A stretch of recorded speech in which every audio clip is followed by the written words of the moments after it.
Now I'd like to transition to our second topic about the disparity in the climate change signal. This is an important undercurrent theme that I think should be recognized by all of us. The climate is changing on planet Earth, but it's changing at a different pace in different places.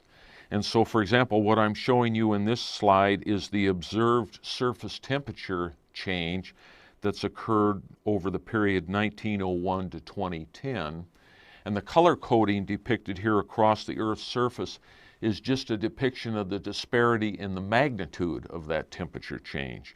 So what I'd like to illustrate to you in the northern hemisphere here is that the mid to high latitude landscapes in the northern hemisphere are changing with respect to temperature at a pace that is faster and more profound than what we see in some equatorial latitudes of the Earth climate system. Secondly, I'd like to point out to you that overall we're seeing more change in the northern hemisphere of the Earth's climate than we are in the southern hemisphere. So there's disparity in the signal change.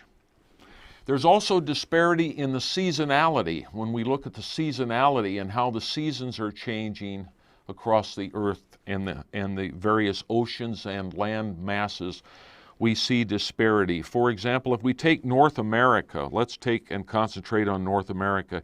Here's a depiction of the temperature signal change for the months of March, April, May, the North American spring. And we see by the color coding on this that the colors are of a light pink hue, indicating relatively diminished temperature change. Even in the central western Great Lakes region of North America, we even see that the temperature change has been negative in some areas. But let's, for example, in contrast, then look at the northern hemisphere winter season, December, January, February, when we're dominated by long nights and short days. And what do we see in the temperature signal change over North America?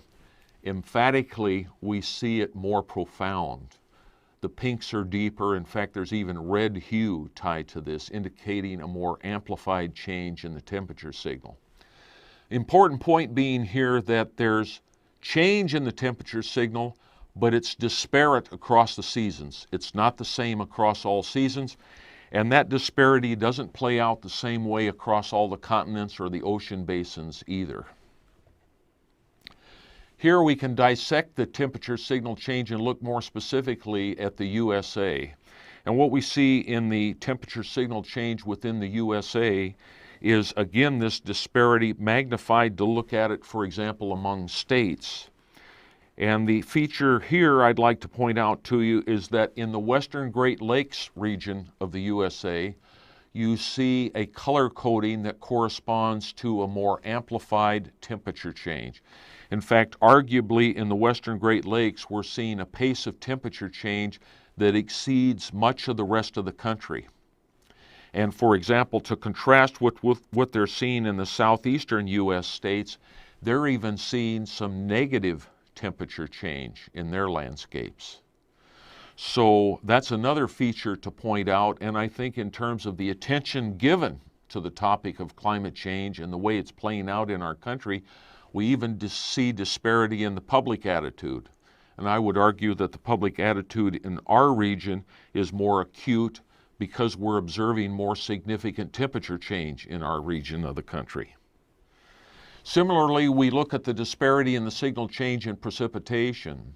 These data put out by the Intergovernmental Panel on Climate Change in the fifth assessment, most recently produced just over the last year, show that we have some regions of the globe where the precipitation is increasing, highlighted by the blue hue on these maps.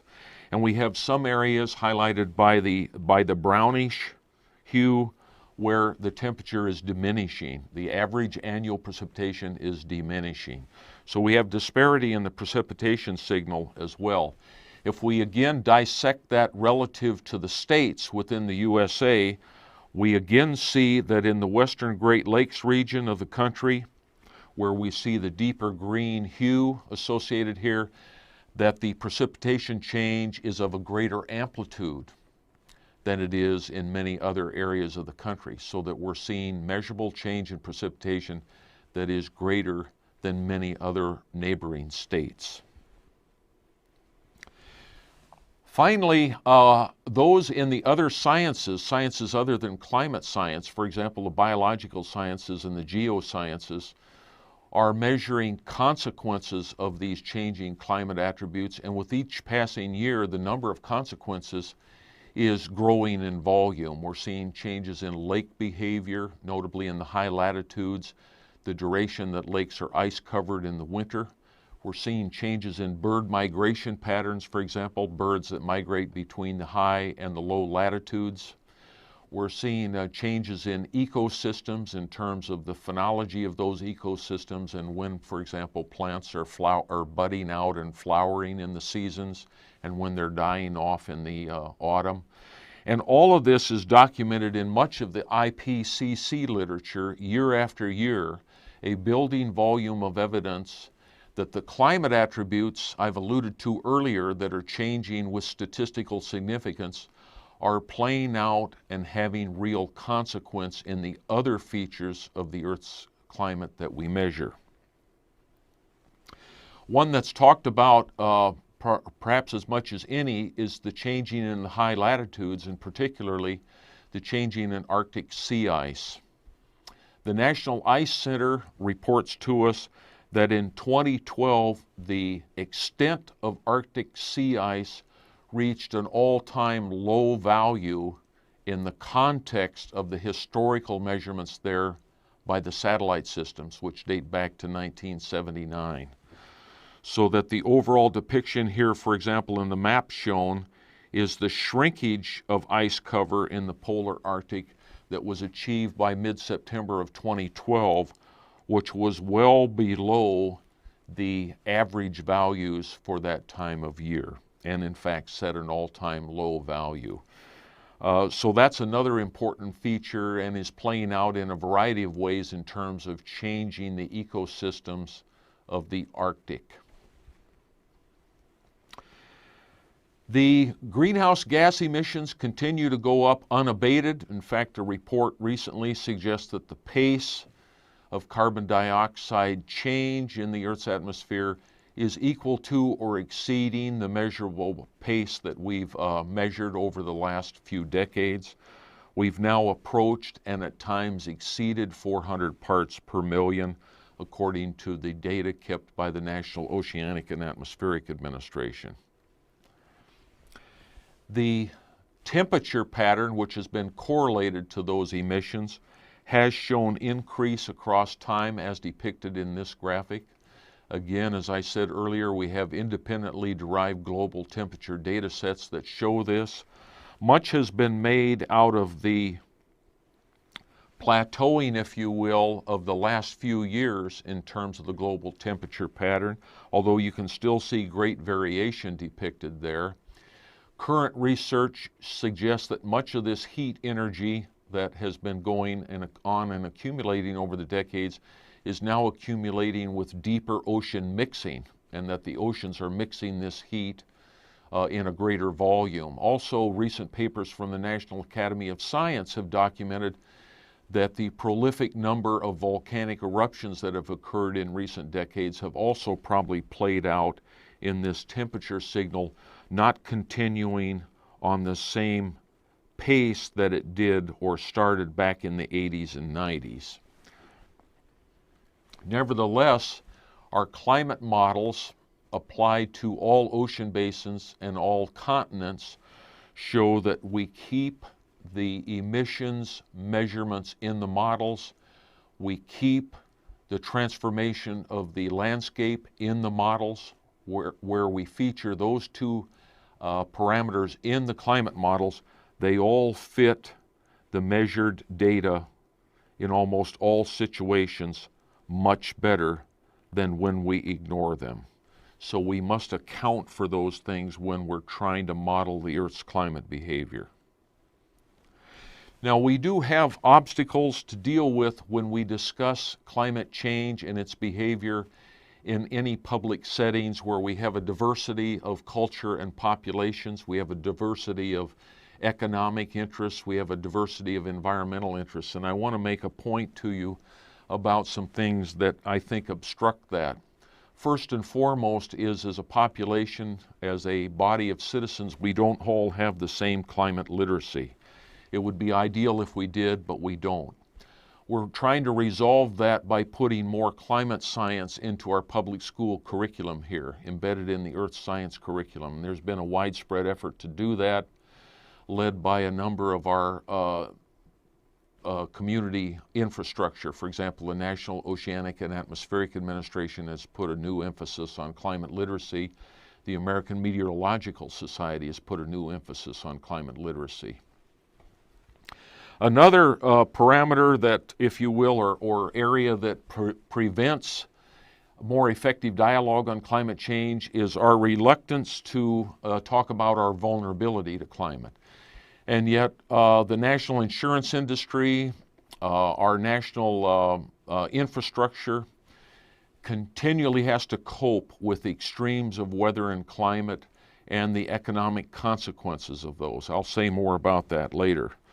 And lastly is, in popular culture, we tend to take a lot of aspects of science, climate change being no exception, and we tend to infuse those in our popular culture in terms of the movies we watch, the music we listen to, the magazines we read, and in those contexts it's often overly simplified, unfortunately. It's a complex subject that is often overly simplified.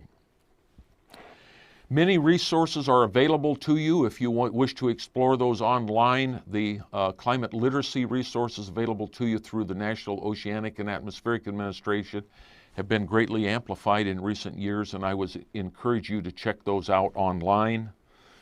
I would also encourage you to check out the national insurance statistics and the FEMA statistics of recent years that show the vulnerability trends to climate change. One of the graphics we commonly look at is billion-dollar weather-related disasters in our country, which have exceeded $450 billion over the most recent decades and continue to go up, which is an examination of, if you will, our resilience to climate change, or maybe more effectively, our absence of resilience to climate change. So that's another resource that you might want to check out. And lastly is, instead of reading about climate change or hearing about climate change in the popular media, I would present the case for you that you go to the bookstore or you go to the library and you find some of the scientific literature that's written about the topic, and that you read more specifically about what the research shows. Some of the resources depicted here, for example, are Robert Henson's Rough Guide to Climate Change, Kerry Emanuel's brief 100-page book on what we know about climate change, and then the more thorough book by Sir John Houghton, a Brit who's written more effectively about this perhaps than anyone, which is Global Warming, the Complete Briefing, now out in its 3rd edition. Online resources that are currently up to date can also be found at the IPCC website, and all of the documents associated with the 5th assessment just released last year can be found there. Lastly, from the standpoint of attitudes, I would just like to say that we've learned with practice, obviously, over time, that as scientists we have some lessons to be learned in engaging the public and students about the topic of climate change. Many people have written about this, including Chris Mooney, one of the more astute writers, who has talked about how we impose our value systems when we interpret science, and climate science particularly. And so I would argue that we need to observe the 5 C's when we share our thoughts and science about climate change, those 5 C's being our common experience, our core values, our sense of community, our obligations of citizenship, and in the context of having meaningful discussion, our obligations to be civil about it.